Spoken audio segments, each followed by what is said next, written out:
Shalom bien-aimés dans le Seigneur Jésus-Christ, que la grâce et la paix du Seigneur nous soient accordées par la miséricorde du Seigneur Jésus-Christ, le roi qui revient bientôt. Nous sommes revenus pour continuer notre enseignement sur comment les héros sont-ils tombés. Les héros bien-aimés, comme dans toute nation, comme dans la nation du Seigneur, l'Église, il y en a. Les héros sont des personnes vaillantes qui ont accompli des actions courageuses, des actions extraordinaires au profit de son peuple ou de leur nation.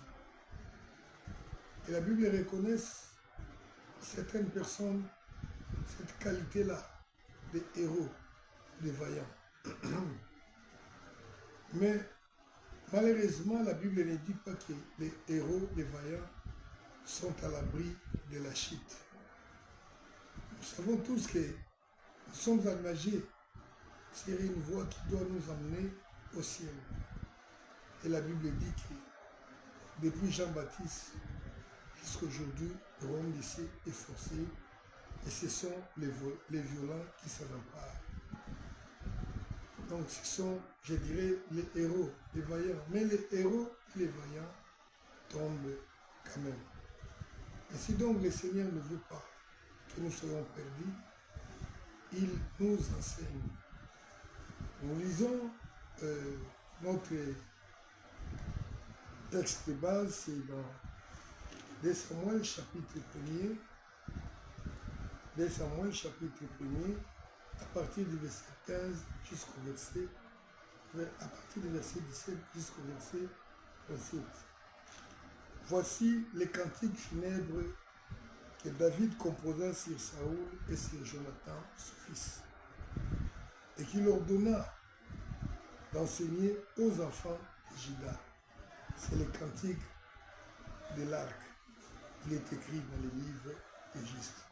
Un cantique composé à l'occasion de la mort de Saoul et Jonathan. Mais un cantique qui ne pouvait pas rester seulement pour les cérémonies funèbres, mais un cantique qui devait être enseigné aux enfants de Juda. Et pourquoi? Parce que le Seigneur voyait qu'il pouvait aussi tomber. Et la Bible dit que les choses qui ont été écrites était pour notre instruction à nous qui sommes arrivés en ces temps de la fin et temps difficile. Bien-aimés, je continue encore cette lecture. L'élite d'Israël a succombé sur des collines.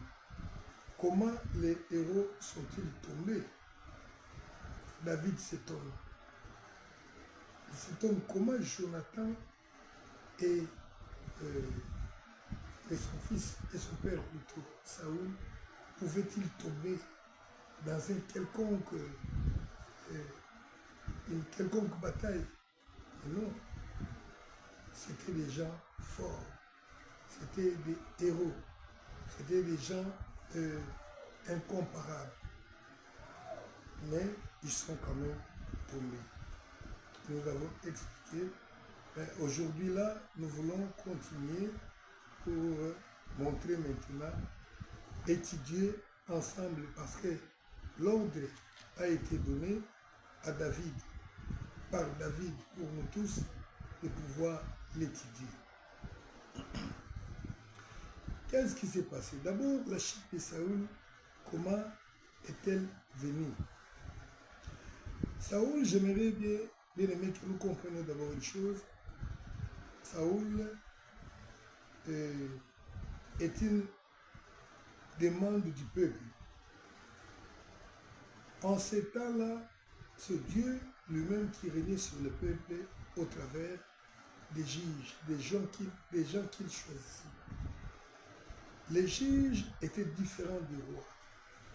Les juges avaient leur façon de conduire le peuple qui était plus basée sur la loi de Dieu, sur le principe de Dieu, alors que d'autres peuples environnant Israël était conduite par les rois. Et les rois se mettaient à la tête des hommes. Parfois, ils décidaient, ils les commandaient. C'était ça. Saoul est devenu roi sur demande du peuple. Mais j'aimerais quand même souligner que Saoul n'est pas le choix du peuple, il était le choix de Dieu. C'est important. 1 Samuel, chapitre 8, verset 15. 1 Samuel, chapitre 8, verset 5.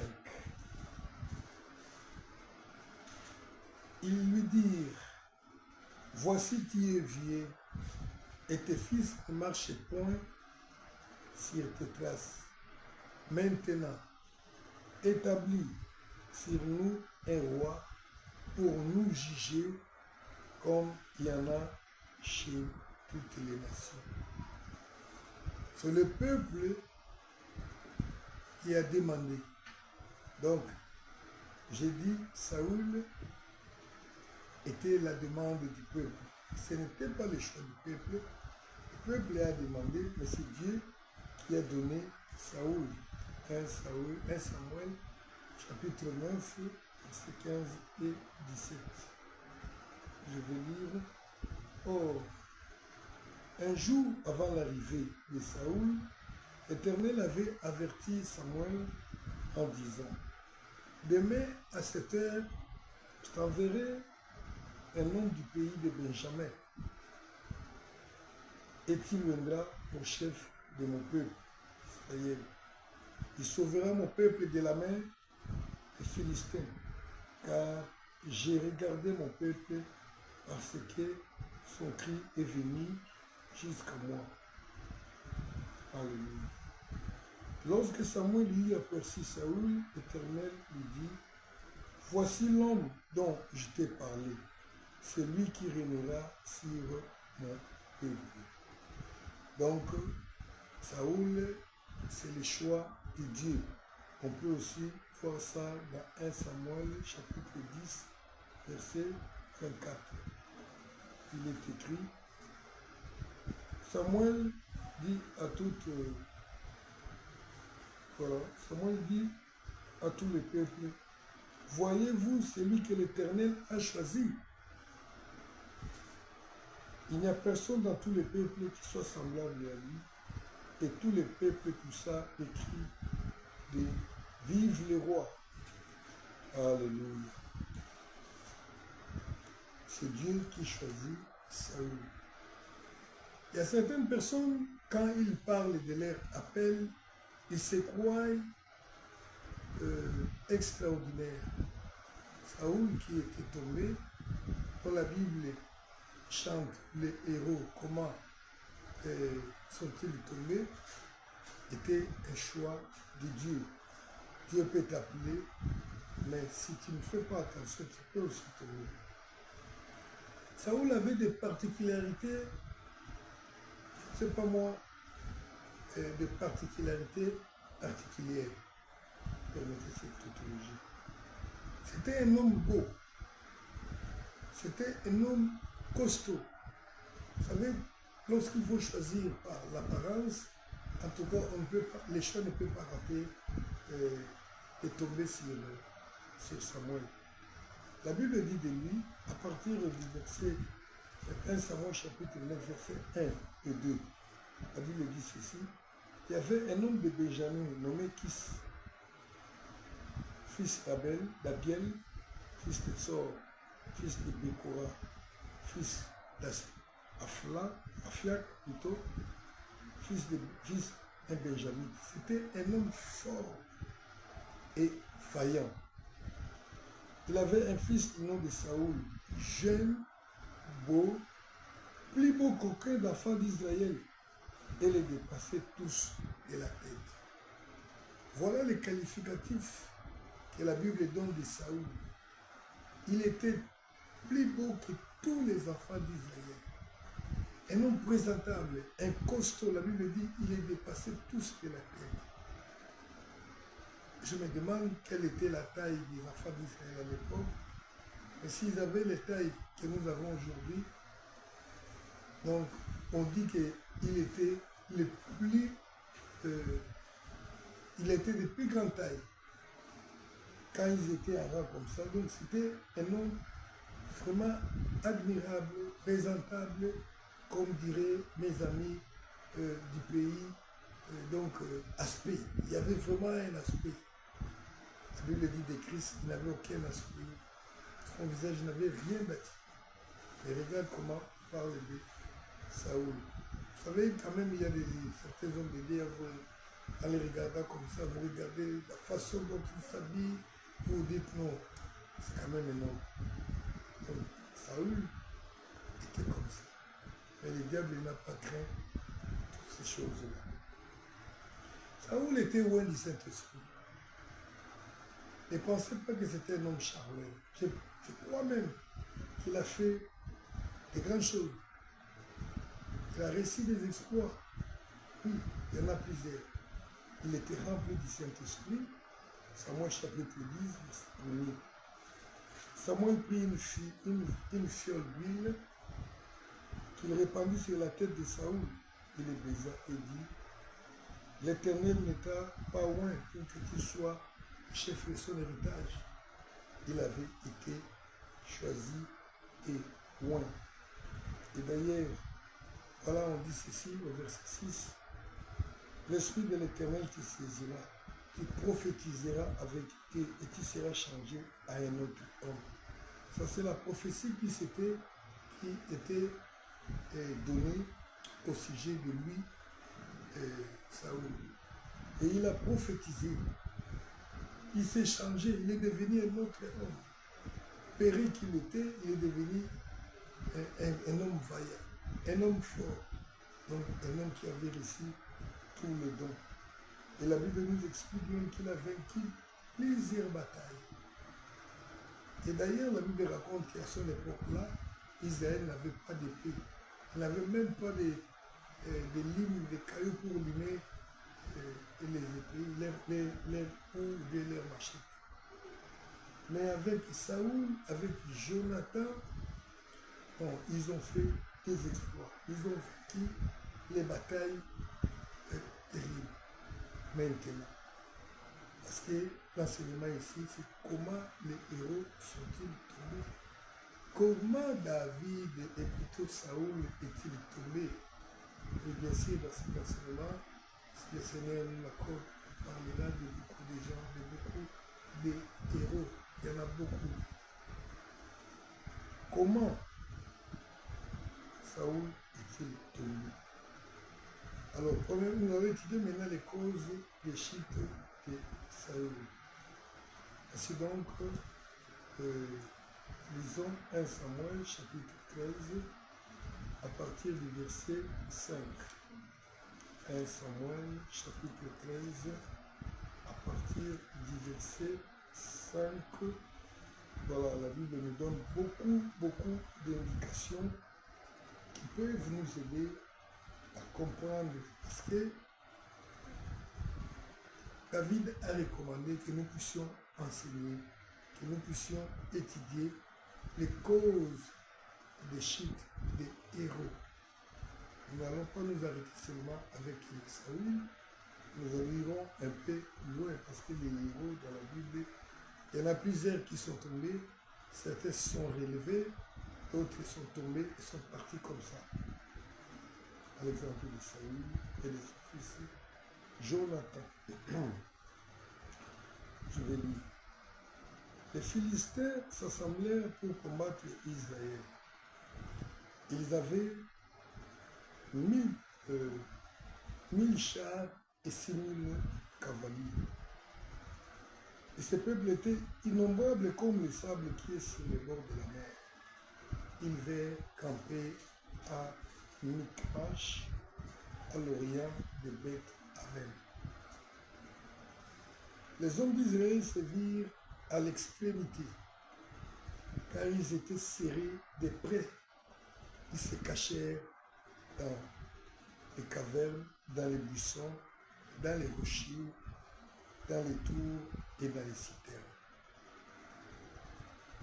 Ils eurent aussi des Hébreux qui passèrent le Jourdain pour aller au pays de Galade et de Gad. Saül était encore à Gilgal et tout le peuple qui se trouvait auprès de lui tremblait. Et maintenant, la Bible est en train de nous expliquer une attaque des Philistins. À peine Saül nommé roi, choisi, point, roi, les guerres commencèrent. Et ça aussi, ce sont parmi les guerres. Il en avait déjà. Il a vaincu quand même avec le Seigneur. Tellement que ce peuple était connu, puissant, était nombreux, la Bible dit que les enfants d'Israël eurent peur, ils tremblaient, ils fuirent, ils se cachèrent dans des cavernes, dans des buissons, partout. Ils ne savaient pas que faire, comment combattre contre ce peuple. Alors la Bible dit qu'il attendit 7 jours. Selon les thèmes fixés par Samuel, mais Samuel n'arrivait pas à Gilgal et le peuple se dispersa loin de Saül. Il y avait une promesse de Samuel, le prophète auprès de Saül, qui devait venir pour pouvoir offrir un holocauste. Alors, au vu de cette attaque, le peuple avait peur, ils commencèrent à fuir. Et Saül vit qu'il restait seul avec un petit nombre. Et qu'est-ce qu'il fait? La Bible dit, alors Saül dit, amenez-moi l'holocauste et les sacrifices d'action de grâce. Et il offrit l'holocauste.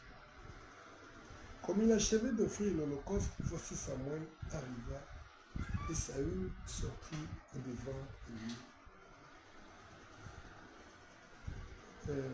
de lui pour le saluer. Samuel lui dit, qu'as-tu fait? Saül lui répondit, lorsque j'ai vu que le peuple se dispersait loin de moi et que je n'arrivais pas, que tu n'arrivais pas au terme fixé et que les Philistins s'étaient assemblés à Micmac, je me suis dit, les Philistins vont descendre contre moi à Gilgal. Et je n'ai pas imploré l'Éternel. C'est alors que je me suis fait violence et que j'ai offert l'holocauste. Samuel dit à Saül, qui a agi en insensé, tu n'as pas observé le commandement que l'Éternel, ton Dieu, avait ordonné. L'Éternel aurait affirmé pour toujours ton règne sur Israël.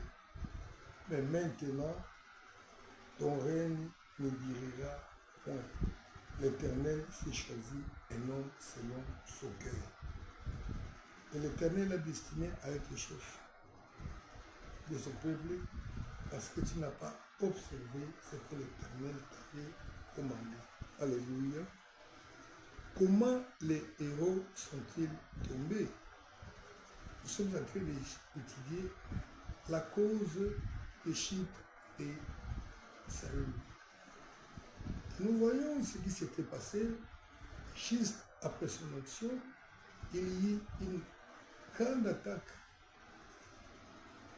de la part des Philistins contre ce peuple. Et c'est le chef qui devait se mettre à l'avant pour pouvoir combattre. Cependant, il y avait un rendez-vous pour que l'homme de Dieu vint pour brûler l'holocauste, sacrifier l'holocauste et donner des actions de grâce. Mais le roi dit, il vit que comme le frère Samuel était en retard, il dit non, je vais faire quelque chose. Et à la minute, parce que le peuple s'est dispersé déjà comme on l'a dit ici, Samuel arrivait. Samuel lui dit, comment tu n'as pas obéi au commandement de Dieu? Ton règne sera court, car le Seigneur s'est déjà choisi un roi selon son cœur. En réalité, si nous regardons bien, bien aimé, nous verrons que Saoul est tombé, non pas le soir de son règne, il est tombé même depuis le matin. C'est au début même qu'il est tombé. C'est facile, les gens diraient qu'il n'a pas obéi au commandement de Dieu, comme est en train de lui dire ici Samuel. Mais il faut aller, il faut creuser un peu plus loin pour pouvoir comprendre qu'est-ce qui a amené Samuel, plutôt Saül, à désobéir à Dieu. Et nous voyons là, il y a un élément important, c'est l'impatience. Pas seulement l'impatience, mais la cause principale qui l'a amené à désobéir, c'était la peur, la crainte. Imaginez-vous déjà, tout Israël avait peur. Le peuple s'est caché. Le peuple commençait à fuir. Il était resté seul. Saoul a eu peur, la peur de la mort. Il a craint l'échec. Il a dit, je dois me faire quand même violence. Si je reste comme ça, je risque de mourir avec ce peuple. D'ailleurs, le peuple est en train de m'abandonner. La première cause, c'est la crainte. Bien aimé, la crainte, parce que nous sommes en train d'étudier les choses qui peuvent faire tomber les hommes de Dieu. Ici, nous avons vu d'abord la crainte de l'échec, la crainte de la mort, la crainte. C'est quoi la crainte? La crainte, en réalité, nous la connaissons, c'est une émotion pénible qui est produite par l'idée qu'on a un danger, ou bien qu'on se retrouve devant un danger. Cette émotion-là qu'on sent lorsque on estime qu'il y a un danger qui vous guette, c'est ce que nous appelons la peur ou la crainte. Alors, elle se manifeste par le manque de confiance en soi ou à l'autre, donc à la personne à qui on peut normalement se confier ou donner confiance. C'est ça la crainte.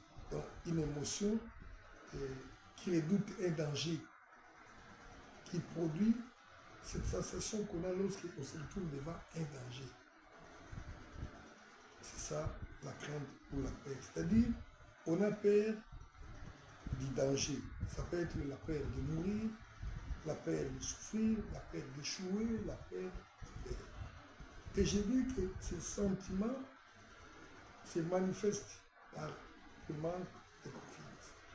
Lorsque vous êtes en face d'une personne pour un combat ou une bataille, et vous n'avez pas confiance en vous, que moi j'ai la force, la capacité de battre cette personne, de le frapper, de le cogner, vous aurez un sentiment de peur. Vous vous direz, cet homme va m'écraser, peut me tuer. C'est ça même la crainte. La crainte est un sentiment, un mauvais sentiment dans la vie de l'homme. Oui, à certaines mesures, la crainte est aussi bonne parce qu'il te donne quand même le temps, la prudence de pouvoir estimer les dangers pour ne pas s'engager sans contrôle, pour ne pas s'engager sans voir réfléchir. Mais la crainte elle-même, si elle n'est pas maîtrisée, elle amène l'homme à prendre des décisions irréfléchies et insensées. Lorsqu'on a peur, on n'a plus de chances de décider, non pas avec des bases, avec de la sagesse, mais on peut faire des choses sans vraiment approfondir la réflexion. C'est ça les éléments que la peur produit dans l'homme. Bien aimé, même aujourd'hui, je vous dis sincèrement, beaucoup d'enfants de Dieu, beaucoup de serviteurs de Dieu vont tomber à cause de la paix. Comment les héros sont-ils tombés? Nous sommes en train d'étudier. Beaucoup vont tomber, beaucoup tombent déjà à cause de la paix échouée. La crainte de perdre quelque chose amène les gens à prendre des décisions irréfléchies, amène les gens à désobéir à Dieu. Nous avons dit que la crainte se manifeste par le manque de confiance. Le Seigneur, par exemple, t'a rassuré qu'il te sauvera devant tel danger, devant les lions. Mais lorsque le lion est là, il te dit tout simplement, ne fuyez pas, agenouille-toi, prie. Mais si tu as confiance en Dieu, tu vas vaincre la peur. Si tu as confiance en Dieu, tu vas t'agenouiller, tu vas prier. Mais si tu manques la confiance, tu vas te dire, mieux vous fuir ou bien chercher autre moyen. C'est ça ce qui est la peur produit à l'homme. Et c'est comme ça que la peur nous amène dans les chutes. Beaucoup de serviteurs de Dieu vont tomber à cause de la peur, de perdre le pouvoir, de perdre l'emploi, la crainte de souffrir physiquement, financièrement, la peur. Et c'est ce qui a amené Saoul à la chute. Je vais lire juste une petite portion, mais vous allez remarquer qu'on monte dans plusieurs endroits. C'est cette histoire qui va revenir. 1 Samuel, chapitre 18, verset 29. 18, 29. Saoul craignit de plus en plus David et il fit toute sa vie son ennemi. Je parle toujours des éléments de la peur. La peur, bien-aimé, produit des réactions, des actions irréfléchies dans l'homme. Ici, on parle de Saoul et David. Saoul avait peur de David, ce qui le poussait à assassiner David. Il est devenu meurtrier, aîné contre David. Pourquoi? Parce qu'il avait peur de David. Aujourd'hui, il y a des gens qui vivent comme ça dans la peur. Le pasteur travaille dans une même église, un autre pasteur a peur de l'autre. La peur parfois de la réussite de l'autre. La peur que l'autre réussisse comme toi tu réussis. La peur que tu échoues. La peur de mourir. La crainte de que diront les autres. Et face à la peur, parce que les hommes n'ont pas confiance en Dieu, alors ils font tout ce qu'ils veulent. C'est alors arrive la chute. Vous savez, beaucoup de gens sont devenus de mauvais chefs par peur de perdre leur poste. Ils ont commencé à poser des actes ignobles vis-à-vis de leurs partenaires, de leurs prochains, parce qu'il a peur de perdre son poste. Là. Or, aujourd'hui, bien aimé, le monde vit sous pression. Bien aimé, si vous ne vaincrez pas, la peur dans votre vie, vous tomberez un jour d'une manière ou d'une autre.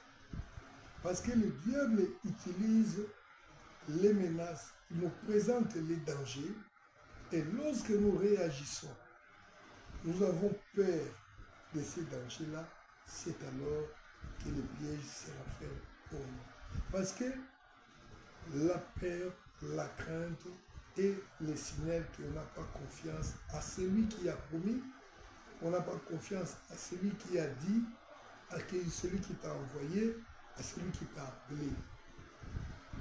On a crainte qu'il ne va pas accomplir ta parole. Ainsi donc déjà, on se retrouve devant Dieu, devant un problème devant Dieu. Pourquoi?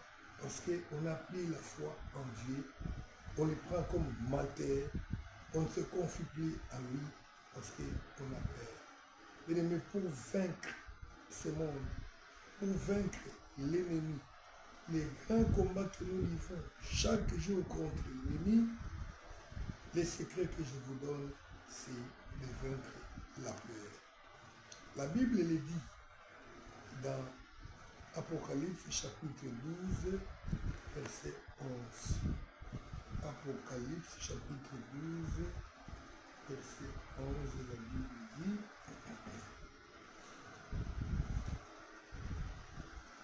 ils l'ont vaincu à cause du sang de l'agneau et à cause de la parole de leur témoignage. Et ils n'ont pas aimé leur vie jusqu'à craindre la mort. La Bible nous montre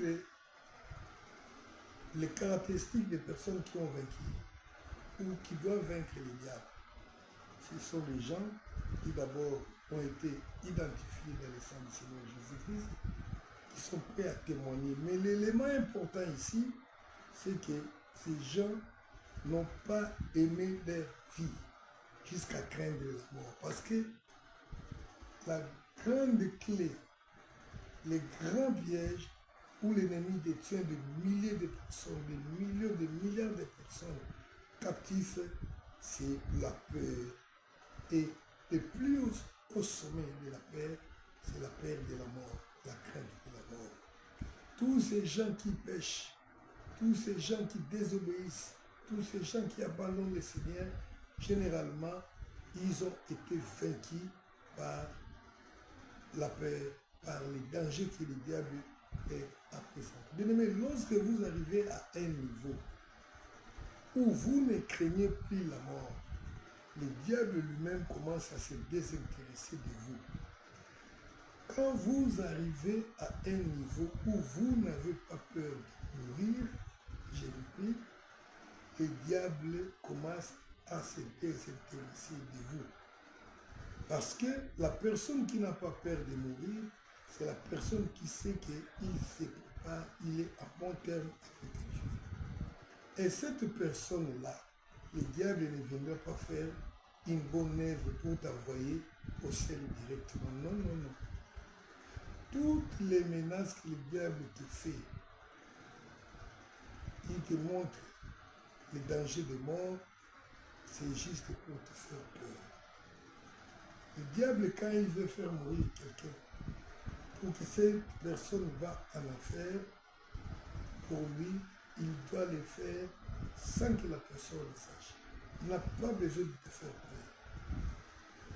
Dès que la personne a vaincu la peur de mourir pauvre, il y a des gens là qui volent, qui se disent, si on ne paye pas bien, si je continue comme ça, je mourrai pauvre. Qu'est-ce que je vais laisser à mes enfants? La peur de la pauvreté va l'amener à pécher devant Dieu. La peur de la honte. Voyez, si j'abandonne ça, les gens vont se moquer de moi. Combien de gens n'arrivent pas à se dépouiller? Ils ont peur de ce que le monde dira d'eux. Non, vous voyez, je dois mettre même un petit maquillage là, léger, sinon les gens parlent, les gens commencent à dire, ils ont peur de la honte, ils ont peur de la pauvreté. Mais bien aimé, si vous n'avez plus honte,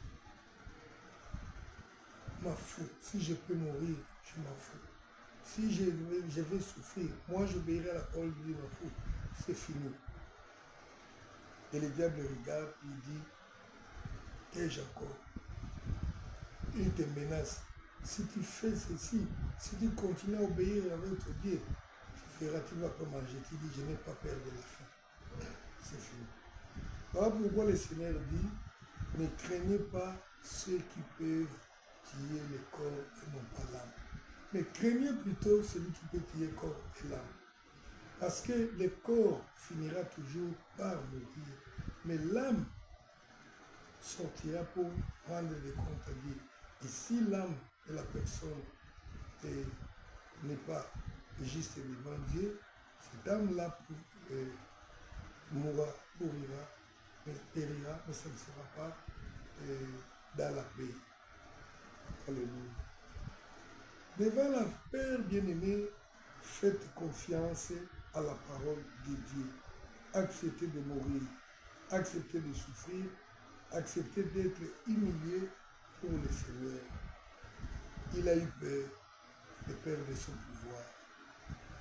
Saül a eu peur et cela l'a amené à la désobéissance à la parole de Dieu. Il a eu peur. Il s'est dit, si je ne fais pas ce sacrifice, on va m'attaquer. Il a eu peur de la mort.